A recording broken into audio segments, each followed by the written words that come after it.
నమస్తే. తెలంగాణలో ముఖ్యంగా హైదరాబాద్ మాసప్ ట్యాంక్‌లో టౌన్ ప్లానింగ్ డిపార్ట్మెంట్ సంబంధించినటువంటి కార్యాలయంలో ఏసీబీ అధికారులు దాడులు చేశారు. ఈ దాడుల్లో town planning deputy director Jaganmohan 50,000 రూపాయలు లంచం తీసుకుంటూ అడ్డంగా దొరికిపోయాడు. అసలు నిజంగా తెలంగాణ చరిత్రలో ఈ మధ్య కాలంలో జరుగుతున్నటువంటి కేసులు కానీ ముఖ్యంగా ఏసీబీకి సంబంధించి ఎప్పుడు కూడా మనం చూడాల.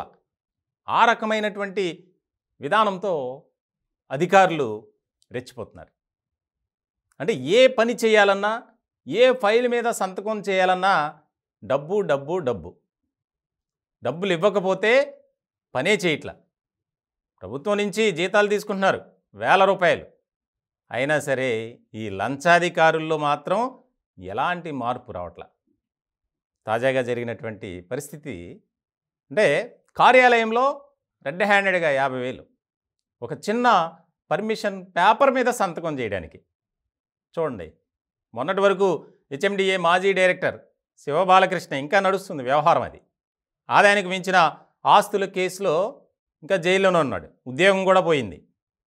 అదే డిపార్ట్మెంట్కి సంబంధించినటువంటి వ్యక్తి ఈ జగన్మోహన్. ఇలాంటి సందర్భంలో కనీసం ఒక రకమైనటువంటి భయం ఉంటుంది ఎవరికైనా. కానీ ఈ జగన్మోహన్కి అలాంటి భయం లేదు. ఉదయం వచ్చాడు చక్కగా ఆఫీస్కి, 2 ఫైల్స్ మీద సంతకం పెట్టాడు. ఆయన కింద సిబ్బందికి ఆదేశాలు జారీ చేశారు. ఇంకా సదరు వ్యక్తి ఫోన్ చేశాడు, సార్ డబ్బులు తీసుకొస్తున్నా, మరి తమరు ఎక్కడ కలుస్తారు, బయటకు వస్తారా ఏంటి అని.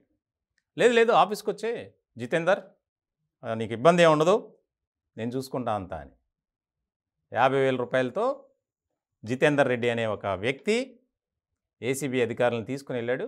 ఇచ్చేటప్పుడు డైరెక్ట్గా దొరికిపోయాడు.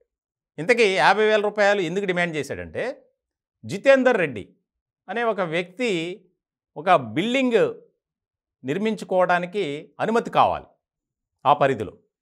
ఇలాంటి సందర్భంలో టౌన్ ప్లానింగ్ ఆఫీస్ని అప్రోచ్ అయ్యాడు. అక్కడ ఉన్నటువంటి సిబ్బంది ఈ జగన్మోహన్ని కల్పించారు. ఇటువంటి సందర్భంలో అన్నీ సక్రమంగానే ఉన్నాయి, డాక్యుమెంట్స్ కానీ దానికి సంబంధించినటువంటి మిగిలిన అనుమతులు కానీ అన్నీ కూడా. కానీ ఒక్క ఫైనల్ స్టేజీలో ఈయన సంతకం పెడితే ఆ నిర్మాణపు సంబంధించినటువంటి పనులను ప్రారంభించాలి. ఇలాంటి సందర్భంలో గత 4 నెలల నుంచి సతాయిస్తున్నాడట. సార్ నేను 10,000 ఇచ్చుకుంటా, లేకపోతే ఒక 20,000 వరకు తీసుకోండి అని. అబ్బాయి లేదు 75,000 కావాలన్నాడు. లాస్ట్కి అలా 75 నుంచి 50కి వచ్చాడు అయ్యగారు, జగన్మోహన్ అయ్యగారు. మొత్తానికి ఆ రకంగా 50,000 డిమాండ్ చేయడంతో మొత్తం ఉదయం ఈ రైడ్ జరిగింది. చాలా కీలకమైనటువంటి చర్చగా మారింది. ఎందుకనంటే ఇప్పటికే మాసప్ ట్యాంక్ టౌన్ ప్లానింగ్ కార్యాలయంలో ఎంతోమంది అధికారులు రెడ్ హ్యాండెడ్గా దొరికిపోయారు. జిహెచ్ఎంసీ కార్యాలయంలో అదే పరిస్థితి, హెచ్ఎండిఏ కార్యాలయంలో అదే పరిస్థితి, మాసప్ ట్యాంక్లో కూడా అదే పరిస్థితి. కనీసం అంటే మనం ఇంత డబ్బులు వసూలు చేస్తున్నాం, రేపొద్దున ఏదన్నా ఇబ్బంది అయితే ఏంటి పరిస్థితి అని కూడా ఆలోచించలా. సార్ నేను 10,000 ఇచ్చుకుంటా, పోనీ 20,000 ఇచ్చుకుంటా, నేను ఇంకా నాకు చాలా డబ్బులతో పని ఉంది, బిల్డింగ్ కట్టుకోవాలి, బోల్డ్ ఖర్చుతో కూడుకున్నటువంటి పని, కొద్దిగా చూడండి సార్, తర్వాత నేను ఉన్నప్పుడు ఇస్తాను అని చెప్పాడట జితేందర్ రెడ్డి. అయినా కూడా 50,000 ఇవ్వాల్సిందే, అప్పుడే నేను సంతకం పెడతా అని చెప్పి. మొత్తానికి ఏమైంది, ఇప్పుడు అడ్డంగా బుక్ అయ్యాడు, అరెస్ట్ చేశారు, జైలుకి పంపించారు.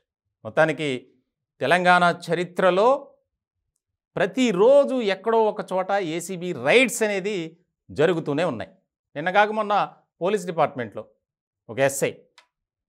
అలా ప్రతిరోజు ప్రజాసేవలో ఉండాల్సినటువంటి అధికారులు వారి సొంతానికి ఏ రకంగా మనం సేవ చేయాలి, పైసలు ఇస్తేనే ఫైల్ మీద సంతకం, లేదంటే లేదు, ఆ రకమైనటువంటి ధోరణితో వచ్చారు. కనీసం ఇప్పుడైనా మేల్కొని కనువిప్పు కలిగితే బాగుంటుందేమో ఈ అధికారులకి. లేకపోతే కొంతమంది లంచాధికారులు ఉన్నారు, అందరినీ అనట్లా మేము. కొంతమంది నీతి నిజాయితీ నిబద్ధతతో పనిచేస్తారు. ఇలాంటి జగన్మోహన్ల వల్ల అందరికీ చెడ్డ పేరు రావటమే.